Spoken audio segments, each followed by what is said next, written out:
낙찰이 된 거죠. 예. 낙찰되었습니다. 예. 지옥에서 벗어났습니다. 네? 맞아요. 그거는 이제 낙찰이 되면은 그 낙찰된 돈이 저 이제 배당금 보관하는 데가 있어요. 법원에 가면. 그럼 거기 가가지고 이제 저 공유자인데 하면 아 그럼 무슨 지분이 얼마 하시네요? 하면서 이렇게 돈을 줘요. 그럼 이제 받아오면 되는 거예요. 알아서 해줍니다. 법원에서. 공무원들 친절하게. 땅 갖고 계시나 봐요, 그죠? 팔고 싶으세요? 지분 팔고 싶으세요? 잘 안 팔린다 보다, 그죠? 네. 그럴 땐 경매를 하시면 되겠습니다. 판결받아서. 자, 보겠습니다. 임대차 기간.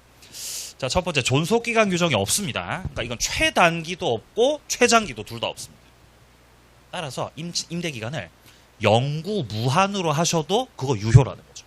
상관없습니다. 최장기가 없어서. 자, 그리고 법정갱신이 될 수도 있습니다. 자, 2번, 임대차가 묵시갱신이 되었다면, 이 경우, 전임대차 계약에서 제3자가 담보 제공했을 수 있겠죠. 이때 임대차가 갱신되는 거하고 제3자가 담보 제공했던 거하고는 일단 별개로 보고 담보 제공했던 게 자동 갱신되진 않는다는 뜻입니다. 담보는 소멸한다라는 내용이죠. 다음 페이지요. 자, 기간이 없는 경우라면은 이 임대차에서는 임대인 갑이 되었든 임차인 을이 되었든 언제든지 해지 통고를 하셔도 된다. 4번 내려갑니다. 토지 임대차 묵시갱신 되면은 이때 기간이 어떻게 되냐? 기간이 없는 걸로 돼요. 그것도 좀 써놓으세요. 묵시적 갱신이 되면 기간은 몇 년으로가 된다고요? 정함이 없는 걸로 가요. 기간 없는 임대차. 기간 없는 임대차. 그러니까 임대인이 됐든 임차인이 됐든 언제든지 둘 다 해지 통고를 해도 된다는 거죠. 아니 근데 그 법정갱신은 분명히 우리가 기억하고 있는 거는 법정갱신 되면 기간 몇 년으로 돼요? 예? 주택임대차에서 법정갱신 몇 년이죠? 2년이요. 기간이요. 자, 상가는 몇 년? 1년 연장되고.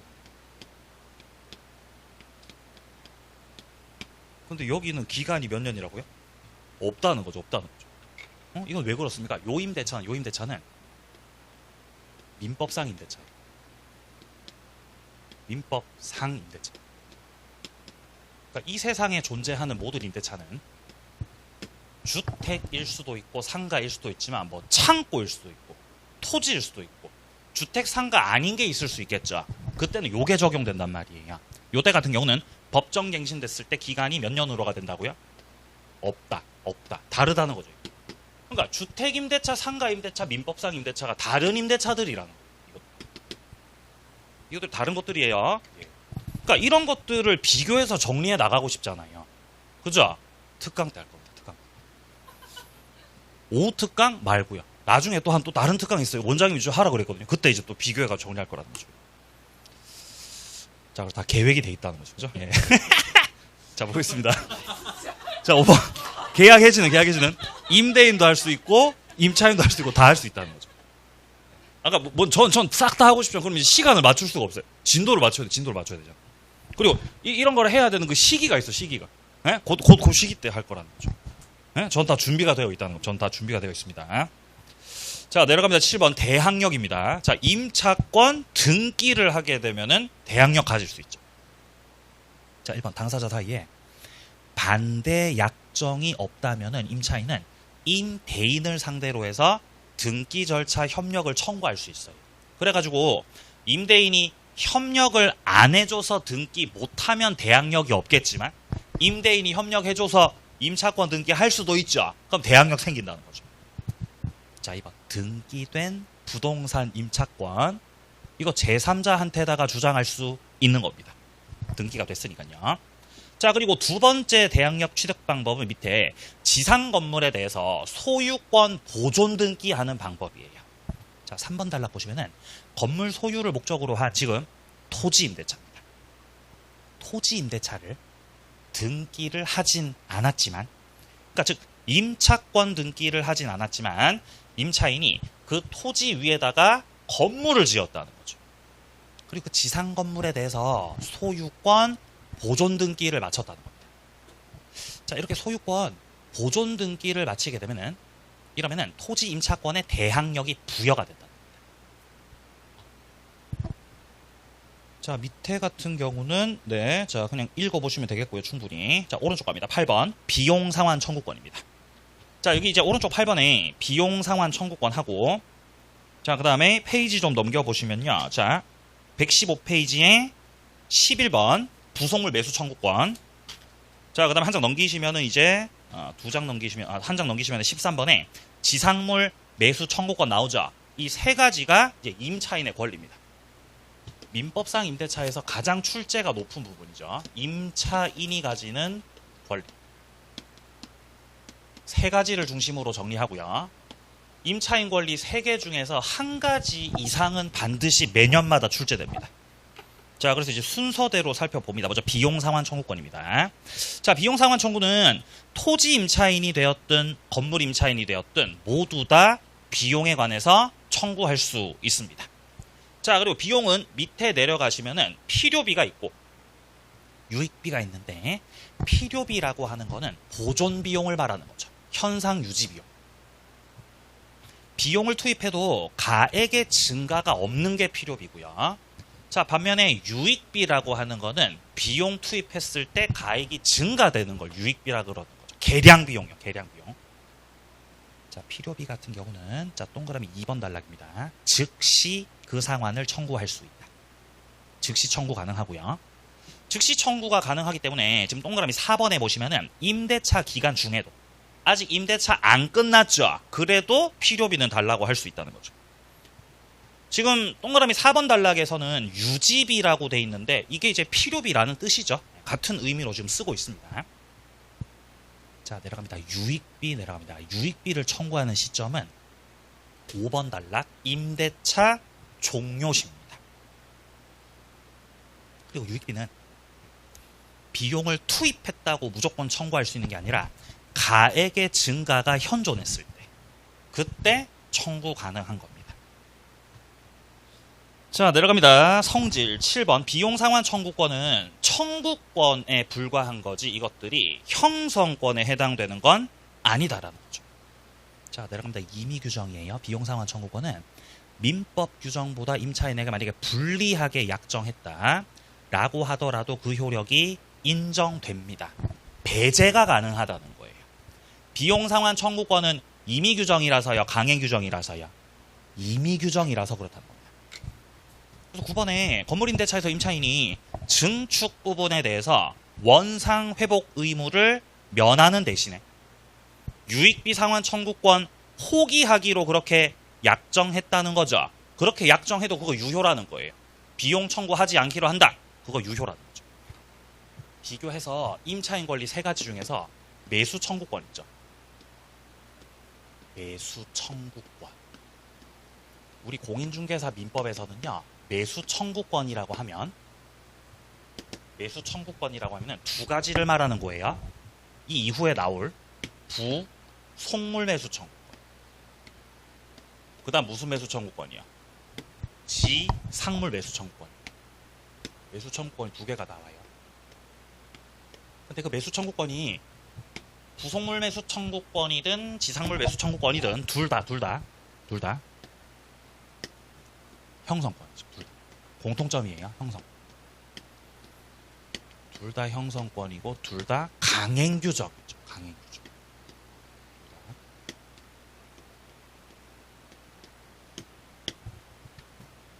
그리고 둘 다 일시사용 임대차에서는 안 됩니다. 일시사용 임대차라면은 매수 청구권은 할 수 없다. 제한됩니다.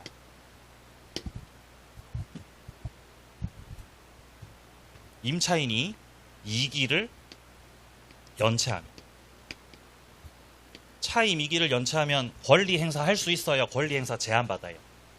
제한받습니다. 일시사용 임대차하고 2기 연체한 경우는 이 매수 청구권 행사에 제한을 받는다는 거죠. 행사 제한 받는다. 이렇게 해서 매수 청구권 2가지의 공통점이 이렇게 있는 거예요. 형성권이고 강행규정이고. 행사 제한 받는 경우가 있다 이렇게. 근데 지금 보고 있는 거는 매수 청구권이에요, 비용 상환 청구권이에요? 비용 상환 청구권이죠. 얘네 이 권리 같은 경우는 청구권이고 임의 규정이라는 거죠. 다릅니다. 달라요. 자, 추가적으로 부속물 매수 청구는 이건 에어컨 말하는 거예요. 그러니까 여기는 건물 임차인이에요. 건물을 빌린 임차인이 부속물 관련해 가지고 매수 청구권 행사할 수 있는 것이고, 지상물 매수 청구라는 거는 토지 임차인이 건물 지어갖고 팔아 먹는 거죠. 그러니까 여기 같은 경우는 토지 임차인의 권리라는 겁니다. 그거는 이제 다른 점이죠. 이 두 가지 권리가요. 자, 그러면은 부속물 매수 청구로 가보죠. 115페이지로 넘어가 보겠습니다. 자, 넘어가기 전에 일단 먼저 비용 상환 청구 행사 기간, 목적물 반환받은 날로부터 6개월 내로 행사하는 거다 확인을 하고요. 자, 12번입니다. 일시 사용 임대차라도 비용 상환 청구권이 인정된다라고 말하고 있습니다. 일시 사용 임대차일 때는 매수 청구권 행사는 된다고요, 안 된다고요? 안 된다고요. 비용 상환 청구는 이게 또 된다는 거죠. 임의 규정이고 청구권이라는 거죠. 그죠? 반대됩니다. 반대돼. 잘 비교해 보면. 자, 내려갑니다. 자, 밑에 이제 10번에 보시면 10번에 자, 임대인의 의무가 있다는 겁니다. 자, 임대인은 유지 수선해줄 의무가 있다는 거죠. 그러니까 임대인은 필요비를 줘야 되는 의무가 있는 겁니다. 근데 그거를 배제시켜도 되죠. 2번. 임대인이 부담하는 수선 의무를 면제시켜도 돼요. 임차인 부담으로 돌려도 됩니다. 그죠? 예를 들어서 원래라면 보일러. 임차인이 수리해야 돼요? 임대인이 수리해줘야 돼요? 임대인이 수리해줘야 돼요. 이 보일러 같은 경우. 이거 유익비예요? 필요비예요? 보일러 수리비. 필요비죠. 필요비.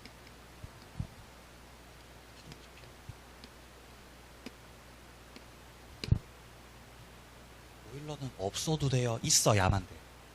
있어야만 되는 거예요. 네? 주거 용도면 이거 있어야 됩니다. 이거 주거 용도라면, 네? 죽는 게 아니라 주거 용도로 들어갔어요? 그럼 보일러 있어야 된다. 예를 들어서 뭐 에어컨 있죠. 에어컨 없어도 돼요. 에어컨 없어도 돼요. 에어컨 없다고 죽진 않잖아요. 안 죽죠? 아니 안 죽어. 근데 이거 없으면 진짜 얼어 죽을 수 있듯이 씻지도 못하고 안 된다. 그러니까 이 수리비는 필요비이기 때문에 이거는 당연히 임대인이 부담하는 게 맞아요. 법은 그렇게 돼 있어요. 근데 계약서 쓸 때 네? 밑에 특약을 넣는다는 거예요. 특약을 넣어요. 보일러 수리비는 임차인 네가 알아서 해라. 네? 네가 알아서 하거라. 이렇게 특약을 넣었다는 거죠. 임차인의 부담으로 한다 라고 특약 넣었다는 거죠. 그럼 이 특약 유효라고요, 무효라고요? 유효라고요. 그럼 필요비를 청구하지 못하게 된다는 거죠. 아시겠어요? 그 특약 이렇게 넣는 거죠. 특약 크게 넣어요, 작게 넣어요? 이 작게 특약을 넣는다는 거예요. 특약을 작게. 중개사 하시면서 이제 이런 특약을 잘 넣으셔야 되는 거예요. 아시겠어요? 중개를 할 때는 임차인의 편에서 중개하셔야 돼요. 임대인의 편에서 중개하셔야 돼요. 예? 임대인의 편에서 중개하셔야죠. 임대인은 계속 볼 사람이에요. 네? 죄송합니다. 편집해 주세요. 죄송합니다. 농담한 거예요. 자, 그래서 이거는 임의 규정이라서 특약으로 배제할 수 있다는 거죠. 근데 3번 내려갑니다. 목적물 파손 정도가 손쉽게 고칠 수 있을 정도로 사소하다면 굳이 특약을 안 넣어도 임대인은 수선 의무 없습니다. 예를 들면 건전지 교체하는 거예요. 예를 들어서. 건전지 교체는 네가 좀 알아서 하라는 거죠. 형광등 교체하기. 그죠? 그런 것까지 해달라고 하면 안 됩니다. 자, 그 다음에 오른쪽 갑니다. 11번 부속물 매수 청구권 볼게요. 자, 요건 첫째 줄 건물 임차인한테 인정되는 거다. 그러니까 2번 단락 토지 임차인은 부속물 매수 청구권은 안 되는 거다. 자, 3번 내려갑니다. 부속된 그 물건이 임차물의 구성 부분으로 일체가 되었다라고 되어 있습니다. 줄칩니다. 일체가 되었다. 일체가 됨. 이거는 부합됐다는 뜻이에요. 이거는 설치된 게 부속물이라는 거다, 부합물이라는 거다. 부합물이라는 거죠. 기본적으로 뭔가를 설치했을 때 부합이 될 수가 있고요. 뭔가 설치했을 때 부합물. 그다음에 합쳐지지 않으면 뭐라 그래요? 부속물이라 그러죠. 달라요. 부합물은 예를 들어서 뭐가 있었어요? 변기요. 합쳐지죠. 건물에 찰싹 달라붙는 거죠. 그리고 이게 쉽게 뜯을 수 없잖아요. 합쳐진 거고. 부속물은 제가 뭐를 말씀드렸어요? 에어컨. 나중에 뜯어가도 되죠. 임차인이 변기를 설치해서 합쳐졌다면 이때는 매수 청구는 할 수 없다는 거죠. 이때는 뭘로 청구해야 되냐? 비용으로 청구할 수 있어요. 가액의 증가가 있다면 유익비 청구를 통해서 설치비를 받을 수도 있겠다. 근데 부합물은 부합된 이상 임대인의 것이 돼버렸기 때문에 매수 청구는 할 수 없는 겁니다. 물론 이제 이게 요건 갖춘 합쳐지지 않은 부속물이라고 한다면은 이거는 매수 청구의 대상이 되는 겁니다. 그래서 지금은 이제 부속물이어야 가능하다라는 겁니다. 자, 4번처럼 부속된 물건에 독립성 없다. 자, 이렇게 독립성 없다는 이 표현도 지금 합쳐졌다는 거잖아요.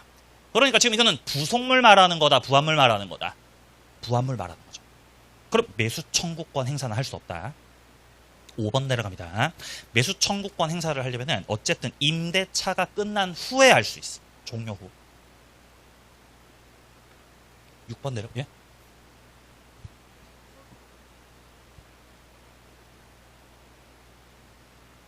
아니요, 이거는 임차인이 설치했다는 전제. 임차인이 들어와서 자기가 설치했다는 전제. 만약에 원래 이렇게 옵션으로 있었던 건 당연히 그 임대인 거죠. 당연히. 근데 그렇다고 그 물건 자체가 합쳐졌다라고 보기는 또 힘들죠. 에어컨이기 때문에. 근데 임차인의 건 아니죠. 그러니까 매수 청구 못 하겠죠. 예, 그렇게. 임차인 설치했다는 거 전제입니다. 계속 볼게요. 자, 6번 내려갑니다. 임차인이 그 사용 편익을 위해서 임대인으로부터 처음에 임대차 들어갈 때 매수했다는 거죠. 구성. 사서 들어갔다는 거죠. 그럼 임대차 종료 후에 매수 청구할 수 있습니다. 아니면 7번처럼 이 부속물을 임대인의 동의 얻어서 부속시켰을 때입니다. 마음대로 설치하면 매수 청구 못한다 그랬습니다. 자, 8번 내려갑니다. 매수 청구권 배제 약정이 들어갔고 임차인한테 불리하죠. 무효입니다. 그러면 왜 무효가 되냐? 강행 규정이라서 그렇죠. 다음 페이지. 자, 행사 제한입니다. 일시 사용 임대차죠. 이러면 부속물 매수 청구는 할 수 없다. 10번 차임을 연체해가지고 계약이 해지가 됐잖아요. 그렇죠? 그럼 임차인은 임대인한테 부속물 매수 청구 역시 할 수 없다는 거예요. 자, 11번처럼 건물 사용에 객관적 편익을 가져오는 것이 아니고 임차인의 특수 목적을 위해서 부속됐다는 거예요. 예를 들어서 무슨 이렇게 천장에 이렇게 동그랗게 달려가지고 돌아가는 거 있죠. 이거. 그 춤추고 노는데 그런데 천장에 동그란 거 달아놓고 막 돌아가죠. 이런 거. 자, 이런 것들 부속물이잖아요. 부속물 돌아가는 거예요. 이거는 설치를 네가 설치를 한 거지만 이거는 임차인의 어떤 특수한 목적으로 설치한 거잖아. 특수한 목적. 자, 뿐만 아니라 뭔가 영업을 목적으로만 설치가 된 것이라면은 이 경우는 부속물이라고 해도 특수한 물건들이잖아요. 이런 것들에 대한 매수 청구가 된다는 거예요? 지금 안 된다는 거예요? 안 된다는 거예요. 이거 못 팔아먹습니다. 이거. 자, 밑으로 내려갑니다. 증축했던 부분을 임대인의 소유로 하기로 약정했던 경우가 있었던 겁니다. 자, 12번 보죠. 임차인이 자기 비용을 들여서 건물을 증축하기로 했던 겁니다. 근데 그 증축한 부분을 임대인의 소유로 귀속시키기로 했다는 거죠. 그 약정은 유효라고 판시한 바 있었습니다. 그럼 밑에 13번에 증축된 그 부분을 임대인의 소유로 하기로 약정했다면은 이때 같은 경우는 임차인의 유익비 상한 청구권 요거 허용되지 않는다라고 돼 있네요. 그죠? 유명한 사건.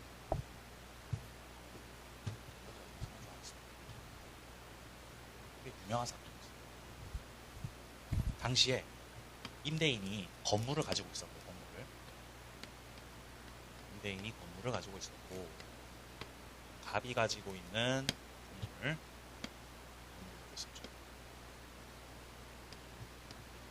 자, 그리고 갑이 소유하던 그 건물에 을이 임차인으로 들어왔어요. 근데 임차인이 여기다가 증축을 하겠다는 거예요. 증축. 여기 증축을 좀 할게요. 증축을 이렇게. 네? 당시 그 판결문을 보게 되면 여기서 볼링장을 하려고, 볼링장을 하시려고 좀 크게 하시려고 이제 증축하고자 했던 겁니다. 근데 이 증축이 무허가 증축인 거예요. 무허가 증축. 야매로 증축해버리고.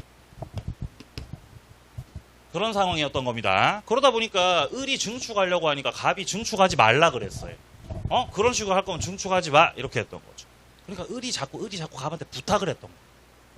선생님, 그러면 제가 증축 비용은 제가 부담하고 증축된 부분은 임대인의 소유로 하기로. 갑한테 소유권을 귀속시키는 거. 이런 형태로 해가지고 특약을 맺었다.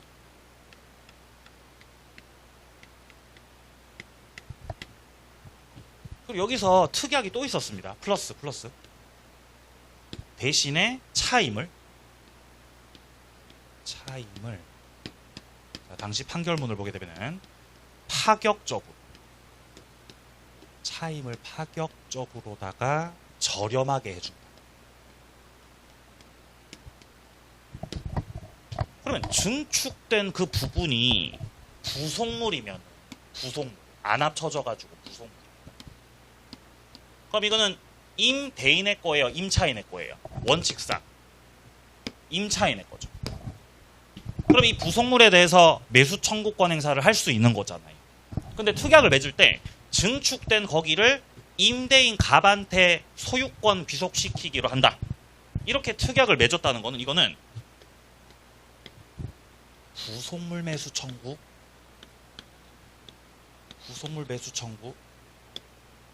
배제 특약이에요, 배제 특약 아니에요? 배제 특약이잖아요. 배제 특약인 거잖아요. 그죠? 그 배제 특약이니까 이 특약은 유효라고 주장, 무효라고 주장, 을이. 무효라고 주장했던. 임의 규정이라서 강행 규정이라서. 강행 규정이라 그랬습니다. 강행 규정이에요. 이 배제 특약 집어 넣으시면 다 무효라는 거죠. 무효. 특약 무효라는 거죠. 그래서 을이 갑한테 너 저기 다 매수해 하면서 매수 청구했던.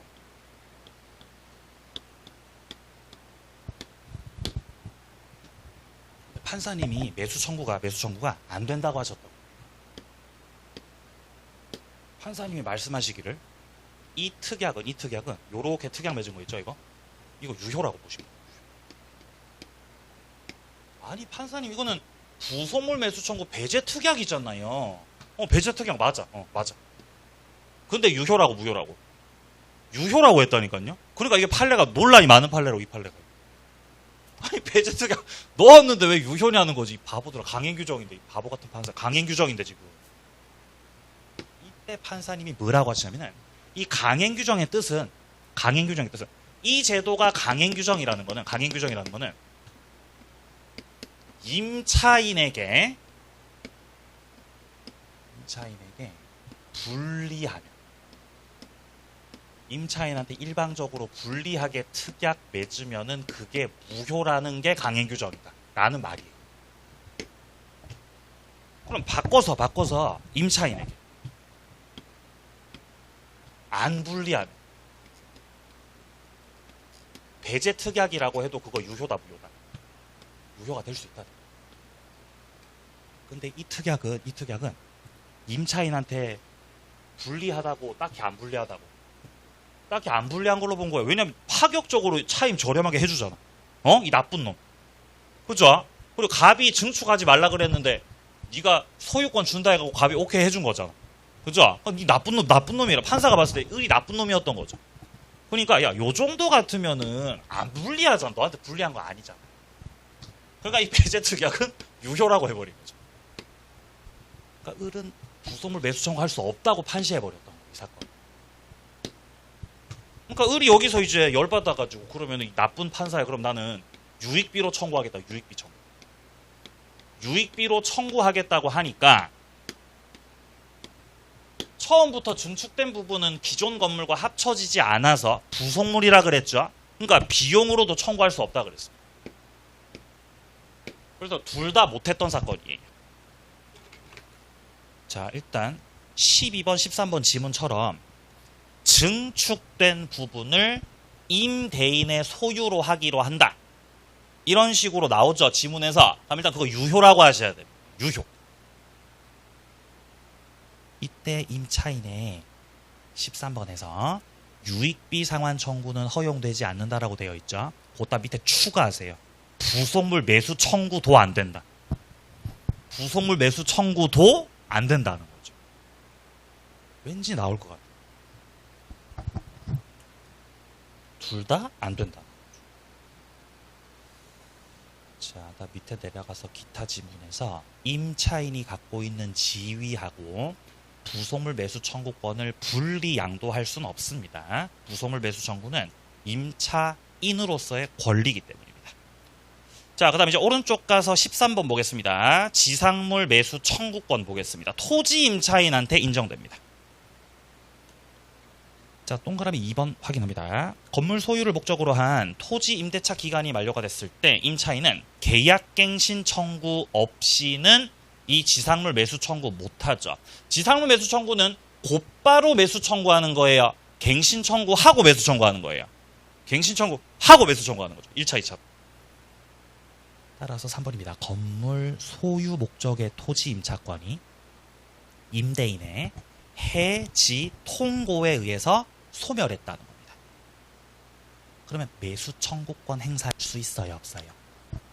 할 수 있죠. 더 잘할 수 있죠. 더 잘할 수 있죠. 더 빨리 할 수 있는 거죠. 더 빨리. 바로 하면 되죠. 예. 역시 그림을 그려야 되는 거죠. 그림을 그려야지 이해가 되는 거죠. 토지가 갑고고 갑의 토지의 을이 토지 임차인으로 들어왔어요. 토지 임차인이 들어온 후에 토지 임차인이 건물 지었단 말이에요. 그럼 건물은 을이 지은 거니까 을 거죠. 이후에 임대차가 종료가 되면 일단 임차인 같은 경우는 지상물 매수 청구할 때 곧바로 지상물 매수 청구를 하는 게 아니라 일단 뭐부터 하시고요? 갱신 청구를 먼저 하시고요. 갱신 청구를 임대인이 거절할 수 있죠. 거절당하면 2차적으로 지상물에 매수 청구하는 거예요. 순서대로 하시는 거예요. 그래서 갱신 청구를 먼저 1차적으로 행사하고 이 갱신 청구가 거절이 되면은 2차적으로 매수 청구하는 요렇게 이제 법에서 정하고 있거든요. 행사 방법을. 근데 만약에 여기서 갑과 을의 이 임대차가 기간 없는 임대차였던 거죠. 기간이 없는 상태의 임대차였는데 임대인 쪽에서 나가래요. 나가. 해지. 너랑 이제 계약 안 할 거니까. 그럼 임대인이 나가라고 했으니까 임차인은 매수 청구할 수 있다고요? 매수 청구할 수 없다고요? 더 잘할 수 있다. 이때는 갱신 청구권을 생략하면 돼요. 갑이 나가라고 했으니까 갱신해줄 생각이 없다는 거잖아요, 지금. 그러면 갱신 청구할 필요도 없이 곧바로 매수 청구하면 되는 것이기 때문에 얼마든지 이 경우 매수 청구권 행사를 하셔도 된다는 지문. 자, 4번 내려갑니다. 지상물 매수 청구권은 앞서 말씀드렸지만 형성권입니다.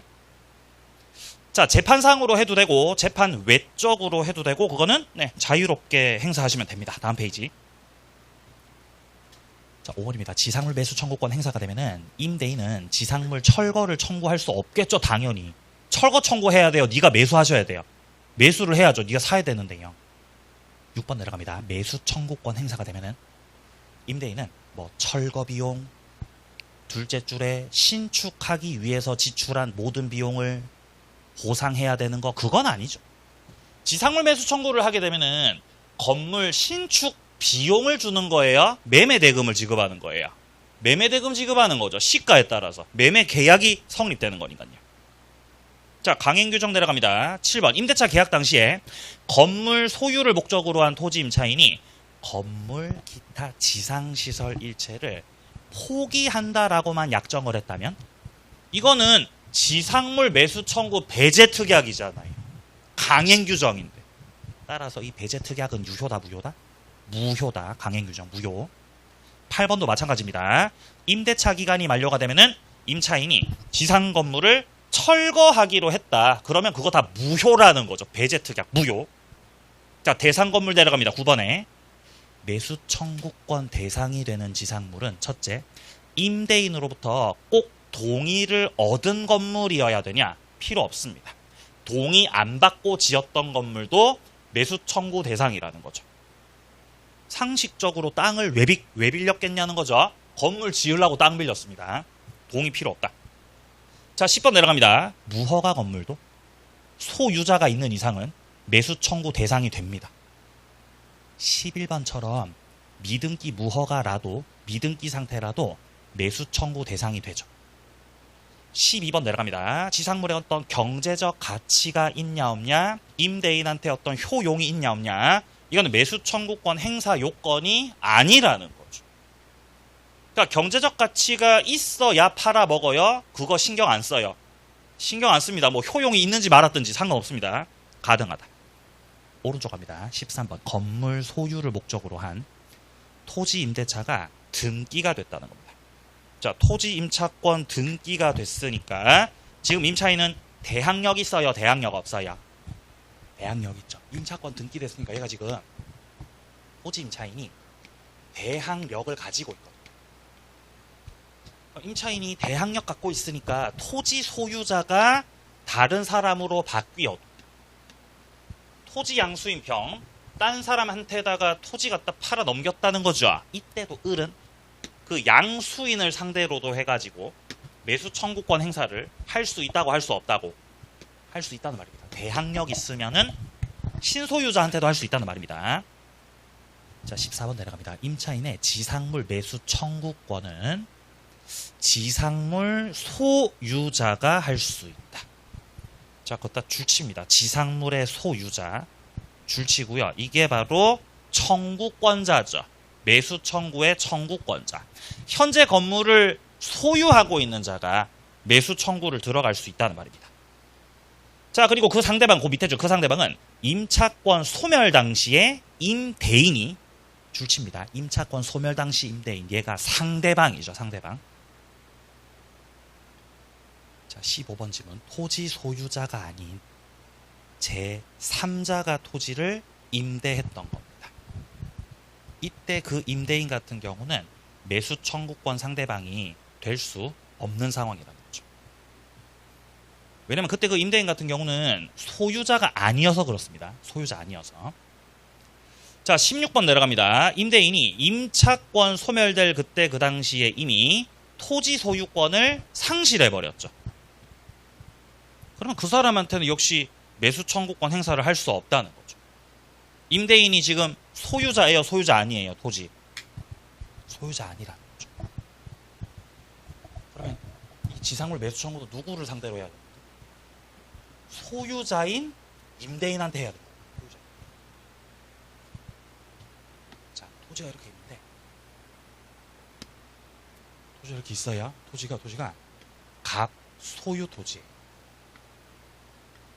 토지 소유자 갑이 자기가 직접 임대차 계약을 해가지고 자, 이 토지에 예를 들어 을이 자, 토지 임차인으로 들어왔고 토지 임차인 을이 여기다가 건물을 지었던 거예요. 그럼 토지 임차인 을 같은 경우는 지상 건물 자기 거니까 여기에 대해서 임대인이고 게다가 소유자인 갑을 상대로 매수 청구할 수 있다 이 말이에요. 근데 만약에 갑이 이 땅을 병한테다가 빌려줬는데 전세로 빌려줬는데 전세권자가 임차인하고 임대차 계약을 했던 그런 상황. 이렇게 임대차 계약을 했던 거라면은 병이 임대인이라고 하더라도 병은 소유자예요, 소유자는 아니에요. 소유자는 아니라는 거죠. 그럼 얘한테는 매수 청구를 할 수 없다고 말을 합니다. 아니면 갑이 임대인이었다 하더라도 갑이 다른 사람한테 토지를 팔아 넘겨서 더 이상 소유자가 아니라고 한다면 얘도 상대방 될 수 없다는 말입니다. 자, 그래서 15번 지문 같은 경우는 토지 소유자 말고 제3자가 임대한 경우, 뭐 이를테면 뭐 전세권자 뭐 이런 애가 임대차였다는 거죠. 매수 청구 상대방 될 수 없고요. 자, 그 다음에 16번 임차권 소멸될 그때 그 당시에 이 사람이 소유권 상실 당했던 거죠. 그럼 더 이상 임대인이 아니거든요. 그럼 걔한테도 매수 청구권 행사를 못합니다. 자, 17번 내려갑니다. 임차인의 채무불이행으로 해지가 됐다. 이기 연체를 말하는 거죠. 그러면 이기를 연체하셨으니까 임차인은 매수 청구권 행사 못하죠. 쫓겨납니다. 18번 임차인 소유 건물이 임대했던 토지와 제3자 소유 토지 위에 지금 걸쳐서 지어져 있는 거죠. 그럼 제3자하고 분쟁 생기게 될 가능성 높지요. 이때는 건물 전체를 다 매수 청구하겠다. 그거는 안 된다는 겁니다. 자, 다음 페이지 가겠습니다. 자, 14번 사례 보겠습니다. 을은 건물 소유를 목적으로 갑소유 토지 임차했고 건물 신축했습니다. 자, 그럼 지금 임차인이 누구죠? 누가 임차인이죠? 을이 임차인이죠. 그죠? 을이 임차인이죠. 여러분 표정이 지금 배고프다. 예? 그냥 대충 빨리빨리 하고. 예? 자, 을이 토지 임차인 지금. 그리고 건물 짓고 지금 등기도 해. 건물 짓고 등기했으니까 지금 또 대항력이 있는 상황입니다. 대항력 지금. 자, 1번입니다. 갑이 토지 소유자가 아니어도 임대차는 유효하게 성립될 수 있습니다. 왜냐하면 임대차 계약은 채권 행위라서 그렇습니다.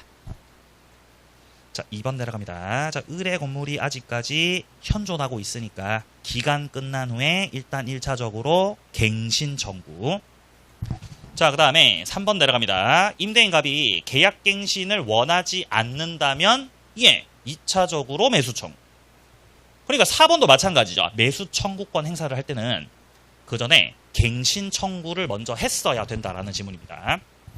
자, 5번 내려갑니다. 을이 매수 청구의 효력을 만들기 위해서 갑으로부터 승낙을 받아야 되냐? 필요 없습니다. 왜냐하면 형성권이라서 그래요. 형성권.